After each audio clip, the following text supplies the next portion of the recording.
All right, good evening. Welcome to the April 1st, 2024 meeting of the Marshfield Planning Board. The time is now 7:00 p.m. Tonight's meeting is being recorded by MCTV, and we are holding a live remote meeting via Zoom. Is Katie here? Did you say, Greg? I haven't seen her yet. Okay. Our members here tonight are Nick Papastratis, Fred Monaco, Kevin Cantwell. I'm Mike Viviano, the chair. Our associate member Scott DeCastro is absent tonight. Also with us tonight is Greg Guimond, our town planner, and Karen Horn, our assistant town planner. At this time, I'll make a motion to open tonight's public meeting and waive the reading of the notice. Is there a second? Second, Fred Monaco. Thank you, Fred. Nick Papastratis, aye.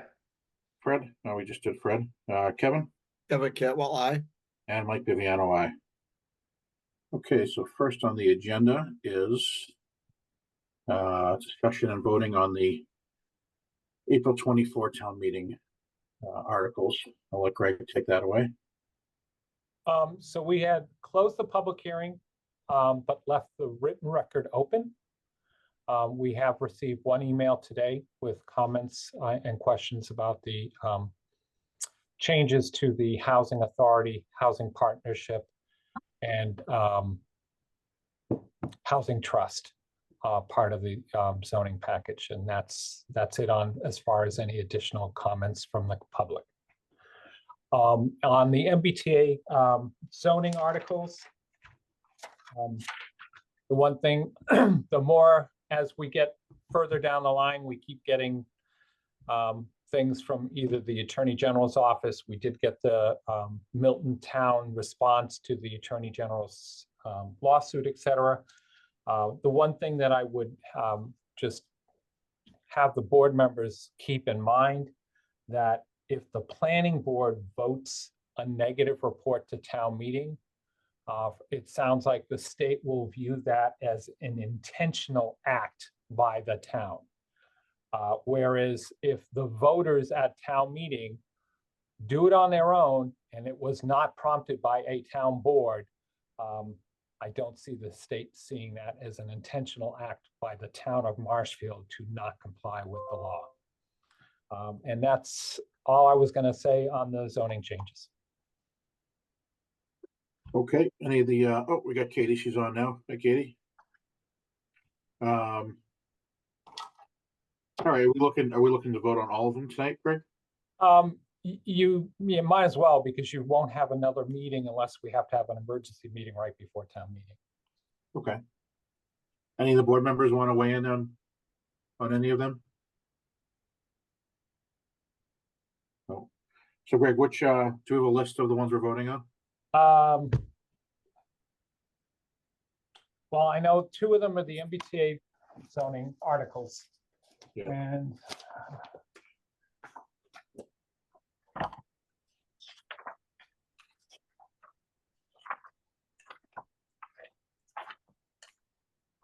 I guess while Greg's pulling that up, I would just say that I've been thinking about it, and I know at our last meeting, I don't like the way that the state has gone about this, you know, in any way.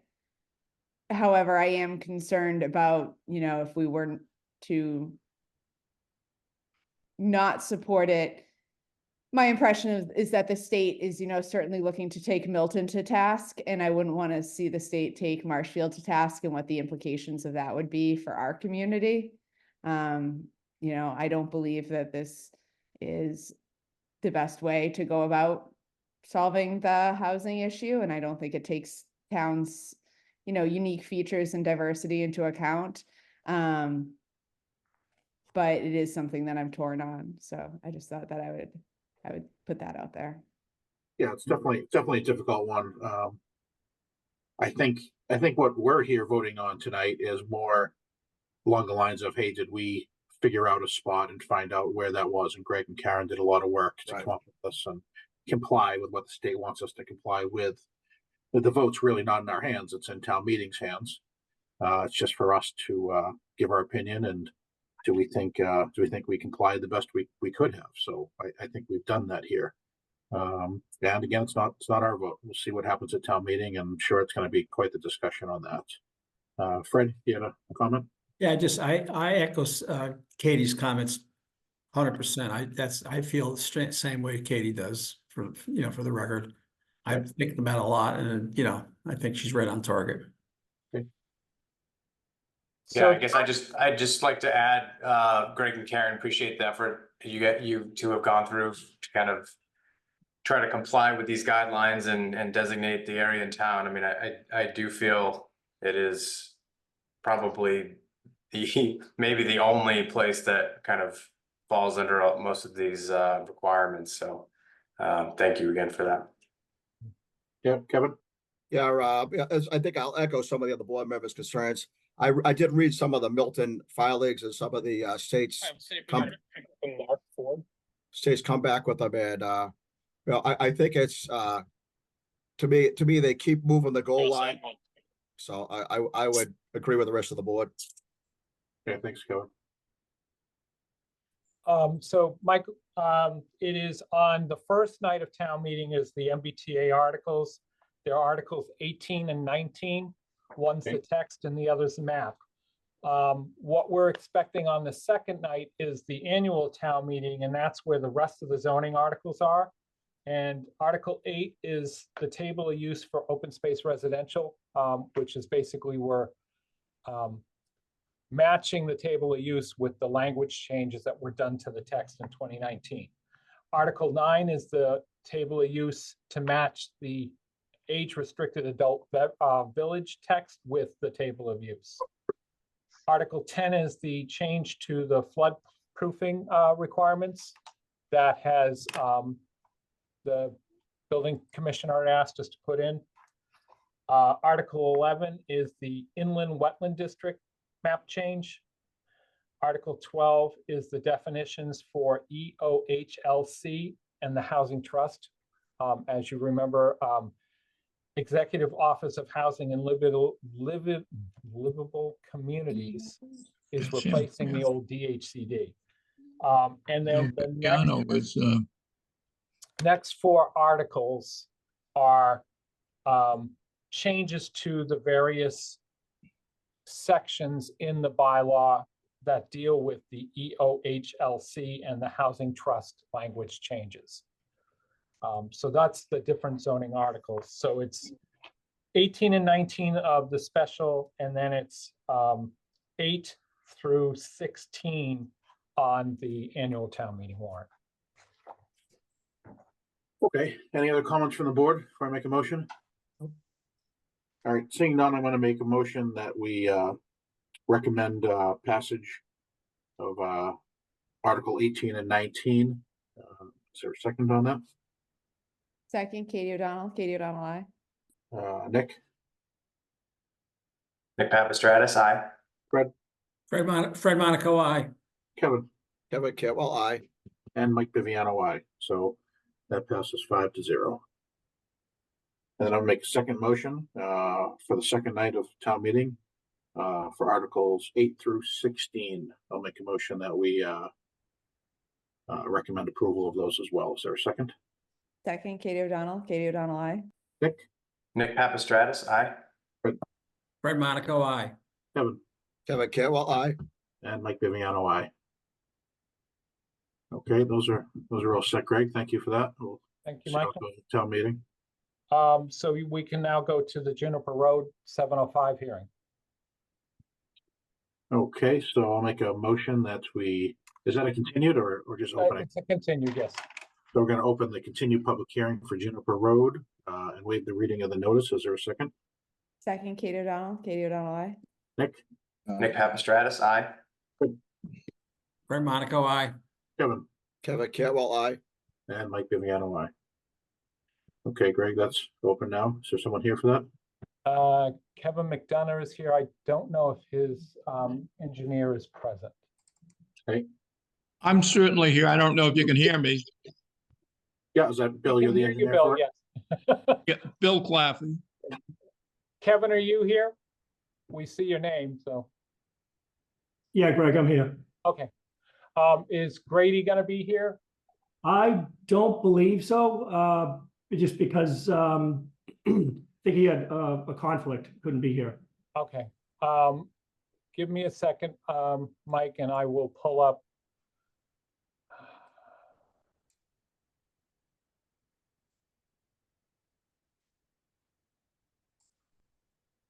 Ooh, it's a little blurry. Share screen. Share. All right, can everybody see the plan? We can. All right. Yes, I can. So the existing Juniper Road is down here on the bottom in a darker gray. The lighter gray is the section where Kevin will be improving the road by widening it to 18 feet. And the area in orange is the area where he's widening it to 18 feet wide. It's on his side of the road. The road will continue to be pitched towards his property. You can see there's a Cape Cod berm here, and there is a catch basin and deep gully system added at the end of their section. After putting the base coat on, which would be that orange area and the berm, Kevin would then pave the entire light gray area between the two pink lines, resurface that all with the top coat of asphalt. They have made the changes that had been requested by the DPW and Pat Brennan. Those changes included the catch basin was to be revised to a standard size catch basin with a 4-foot deep sump and 4 feet in diameter. The eliminator hood or gas and oil trap hood will be added. The drainage calcs were revised as requested by our engineers, and the silt sack detail was added to the catch basin while under construction. One of the other reasons why we continued the public hearing is that we realized that the abutters had not got the mailing. So that's why this meeting was held until this day, so the mailing could go out and the rest of the abutters could get notice. Okay, any questions from the board at all? I can't see everyone, so if No. there is, just I'm good, Mike. anyone here from the public for this? Yes, Bill Claffey. I don't know if you can hear me. We can hear you, Bill. Just the name and Okay, address. fine. I'm a resident of 26 Juniper Road. My concern is that the applicant has turned our street into a cut-through street between Dwight Road and Bowles Road. People are using the street. It's a very narrow street in places and not really suitable for two-way traffic. Now that you've permitted this and it's become a two-way street, what's the plan to bring the street up to code for public safety reasons? Particularly down at the end where the St. Teresa's Chapel is, there is a steep drop off into the chapel parking lot. Very narrow there. A stormy winter night when the road has ice on it, 2 cars trying to pass on that road is going to be a problem. And I think you're the planning board. You should take these things into consideration before you make any further decisions concerning Juniper Road. I believe the section you're talking about is already paved, correct? Correct. Yeah, it's only about 16 feet wide. Yeah. Right now, the proposal is not to touch any of that, only the portion up by this lot. Further up. I don't know what control you have over that, but now that you've created this cut-through street for two-way traffic between Bowles and Dwight, there are some public safety issues here that I think should be addressed. Yeah, it's a pretty quiet neighborhood up there. There's a lot of traffic on the road now. Since I've been home, I see people going by. They seem to like to use it. Small trucks, people on scooters, pedestrians, people walking their dogs, and people just using the street as a cut-through street for whatever reason. I don't know, but they are. Maybe it's new and they're excited. I couldn't tell you. I'm not sure. I don't know either. Yeah. Mike, Well, I mean, this would be, open for the public to pass on. Mm. Um, once they build that road, it's not even if it is a private road, in some cases we have that, then, it's still able for the, public to walk down the road or drive on the road. Mike, Hi. one of Hi. the reasons why we left that alone was because it's all the church property on either side of that section of the road. Okay. It's already paved, already established, the drainage is functioning. And by leaving it narrower, the thought was, and some of the other residents that we had talked to liked the idea of keeping it narrower at this point, to discourage the through traffic. I don't see a problem with the way it is right now. It seemed, pretty adequate to me up there. I see Michelle, I'll call on you, but if you just do your name and Yes. address, please. Michelle Glidden, sorry, 48 Juniper Road, directly across from Kevin McDonough's property. Okay, And- go ahead. I'm very happy with the decision because I'm pleased that it's on Kevin's side of the road, so that I'm not gonna have any, I've talked to Greg about this, just so I'm not gonna have any problems with drainage on my road. I've lived on this dead-end street for 35 years and I'm on the side of the hill, but I've never had any water draining down or anything in my basement. So it seems like this is a good solution for that. And I hear what Bill is saying, but I also agree that keeping it narrow like that does kind of discourage people from thinking it is a much cut through street. Bill's at one end, I'm at the other end. There's a little more traffic, but not, there's people walking and, that's fine with their dogs and all of that. But it's not an inviting road. When you go past St. Teresa's and you turn, it just doesn't look like a big road. So anyway, I understand that, but I'm pleased with this alternative to what was proposed first. I've been going to every zoning board Yeah. meeting for You need, this. it's been said because you just like laughed, so.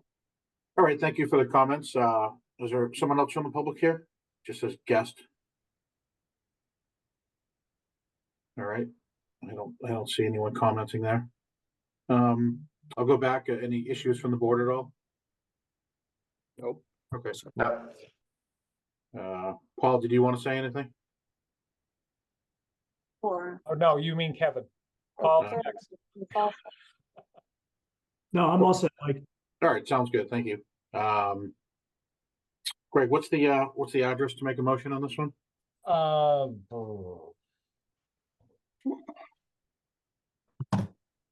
Assessors lot I-150305. And this is just for street improvement, right? Yes, Yeah, okay. the street Uh, address of the lot, Mike, is 53 Juniper Road. Just- 53, okay, that'll be easier to identify. I'll make a motion that we approve the street improvement as proposed for 53 Juniper Road. Is there a second? Second, Katie O'Donnell, aye. Nick, Nick Papastratus, aye. Fred, Fred Monaco, I. Kevin, Kevin Cantwell, aye. and Mike Viviano, aye. Okay, thank you, Kevin. All right, guys, thank you very much. Thanks. Mike, could you close the public hearing too? Yep, make a motion to close the public hearing. Is there a second? Second, Katie O'Donnell, aye. Nick, Nick Papastratus, aye. Fred, Fred Monaco, I. Kevin, Kevin Cantwell, aye. and Mike Viviano, aye. Okay, that public hearing is closed. I think was it just minutes from there, Greg? I'm sorry, what?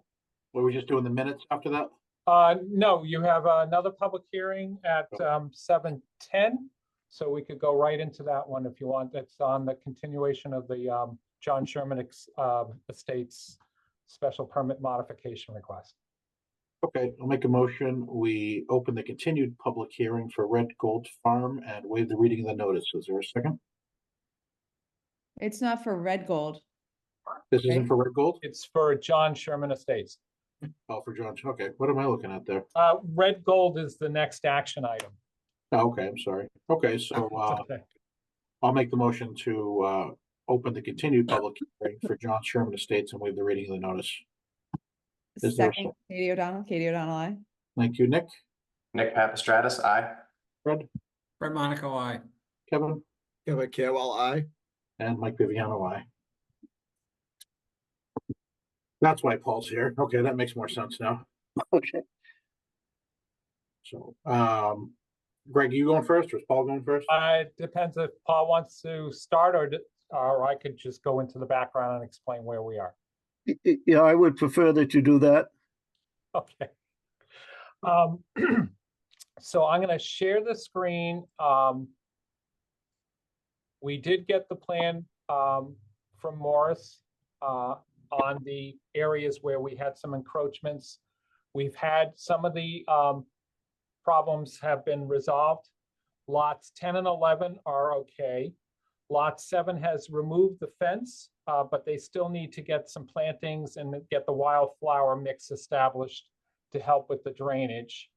And that's down in this area in here.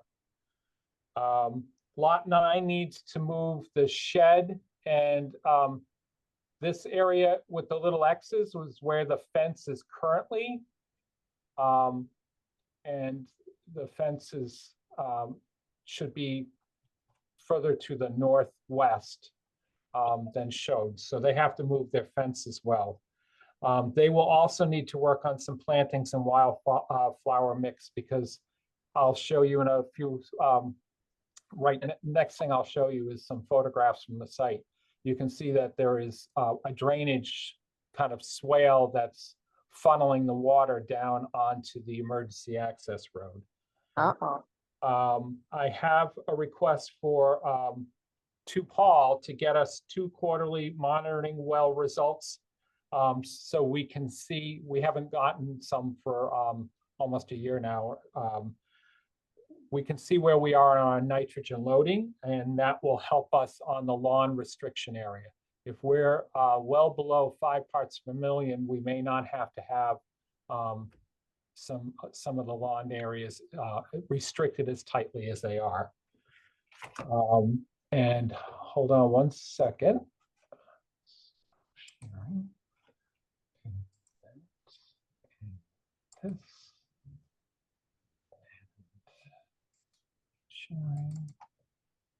All right, can you see the PowerPoint now?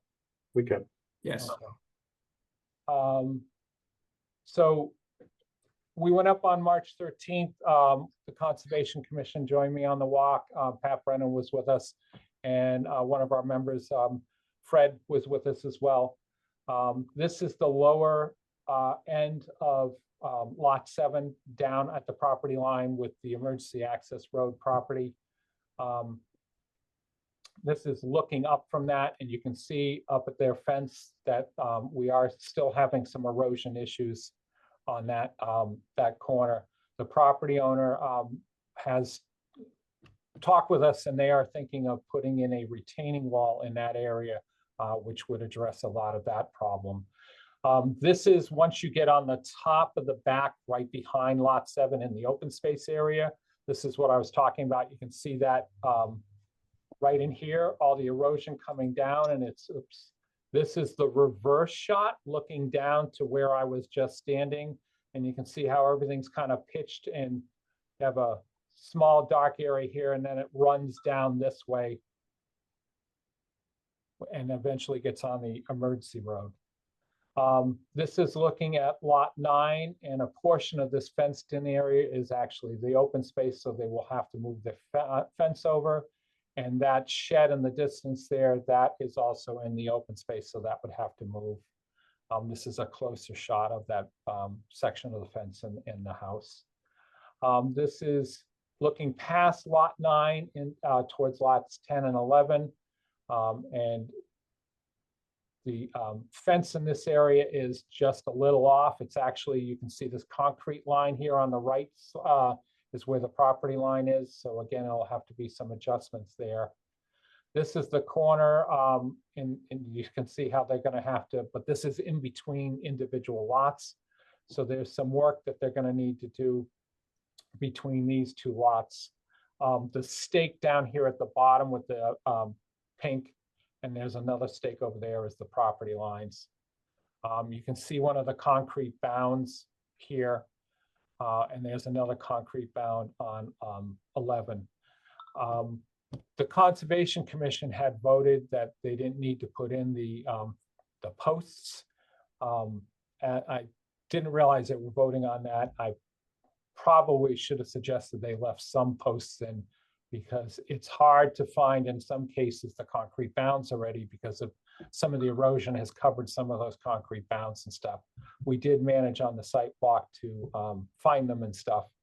And as I said, lot 9, which has the most work, we have had conversations with him, and he said he's willing to make those corrections. So on this point, we need to get lot 7 to get the plantings and wildflower mix in the ground and get that established. Lot 9 needs to move the fence, the shed, and do the same for the plantings and the wildflower mix. If Paul Driscoll can get us 2 quarterly reports on the monitoring wells, so we can see where we are on the nitrogen loading, hopefully then we can wrap up all the remaining issues on the subdivision and get that resolved. Can I be heard? Yeah, go ahead, Paul. I think I got the email from Greg about the monitoring wells. I believe it was sometime last week. It might have been the previous week, but my memory is, I think it was early last week. Anyways, when I got it, I made phone contact after several tries with Peter Dillon, who had done all the monitoring wells. And he travels extensively out of state in connection with his business. And I caught him in the middle of a meeting. He came out, I addressed the situation.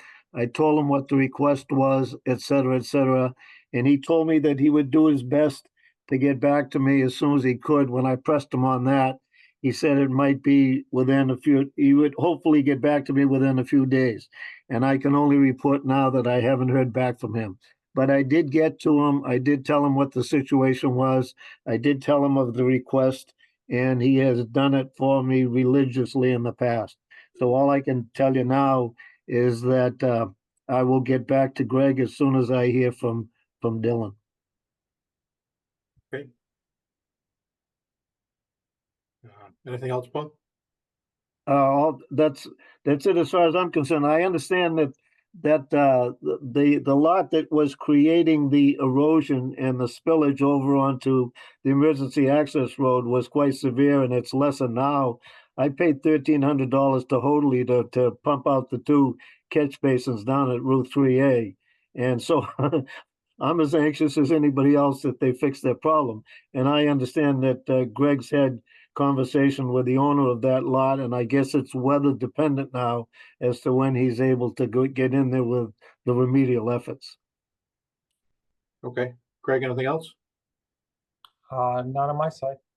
Okay. What was the request for this meeting? This was a continuation of the public hearing to change the open space. It was supposed to be a conservation restriction. Yeah. We're going to turn it over, make it the Conservation Commission care and custody, the Conservation Commission instead. But the Conservation Commission had asked us to resolve any encroachment problems before they would take over the property. So we still can't really vote on it because we have some of those. Yeah, I would hold off on the vote. We got a little ways further to go, but we are getting there. Okay. All right, Paul, we'll continue this. What do you think? Another month or so? I'm gonna, of course, I'm available by email, but I'm gonna start tomorrow. I'm out of state for a month, but I can, I can participate as well. It's the I went to the conservation meeting, and they voted conditionally, essentially. They voted to take responsibility as a conservation commission, but only to do so in a formal way after the remedial efforts had been completed. So the holdup now is to get the work done that Greg has negotiated with the homeowners. So, I mean, if that work isn't done a month from now, then Concom's not going to give their final vote, which is a condition preceding to what you want to do at your end. Sure. Greg, is a month enough time to get all that done? Why don't we shoot for June 3rd? Okay. Anything from the board? Nope. All right, seeing none, I'll make a motion. We continue this public hearing until June 3rd at 7:05. Is there a second? Second, Katie O'Donnell, aye. Fred, Fred Monaco, aye. Nick, Nick Papastratus, aye. Kevin, Kevin Cantwell, aye. and Mike Viviano, aye. Okay, Paul, we'll see you back June 3rd. Thank you. Thank you. Just trying to pull up the agenda. So the next one, Red Gold. Yes. Okay. Make a motion to open the meeting for release of lots on Red Gold Farm with reading of the notice. Is there a second? Second, Katie O'Donnell, aye. Fred, Fred Monaco, aye. Nick, Nick Papastratus, aye. Kevin, Kevin Cantwell, aye. and Mike Viviano, aye. Great. So Kevin Seelan asked if he could have 2 lots released. But he asked, did he have to put any bond up yet? We're still holding 8 lots. Kevin, and you can see the lots that are on that screen that are shown in yellow are the ones that have already been released. His initial request was for lot 2 and lot 5, which are both on the left side of the road. We talked with him, and I was originally okay with releasing lot 5 because he's about to start the work on the 1,800 feet of sidewalk along Webster Street and the 360 feet of walkway along the old railroad right-of-way on the pond side. The bridge, even though it was ready to get installed, we found out that we have to get a waterways permit from the Army Corps, so that's going to take a little while to get permitting. I was thinking about it afterwards, and once I realized the cost for both the road and the walk path or the boardwalk over the wetland area along the railroad right away, that's approximately $194,000. So I was wondering if the board wanted to release lot 5 now and conditionally vote to release lot 2 upon the completion of the sidewalk and the walkway path. And then the remaining 7 lots, we would then take money for Kevin to have those all released. That gets us past the 2 biggest hurdles for off-site improvements, which was about $248,000. His roadway work is $252, the remaining road work for the top coat, the finishing of the stuff. But we've been in very good shape with this subdivision.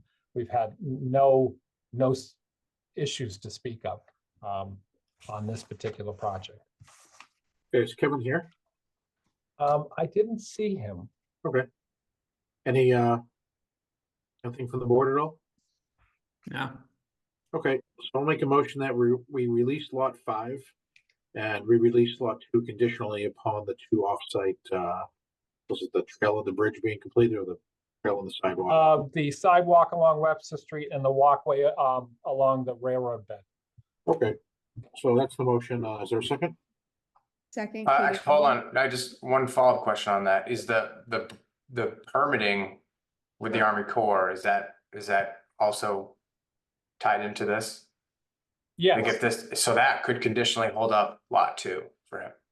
No, sorry. The bridge is not part of this motion. I see. We Okay. know that's gonna take a while. Okay, yeah. They have the submittal just about ready to file with the Army Corps on the. Okay, sorry, yeah, I just wanted to clarify that one. Thanks. Okay.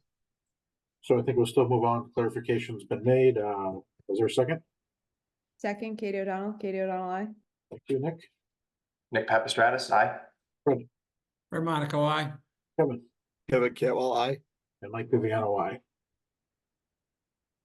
All right, Okay. now you got minutes. All right.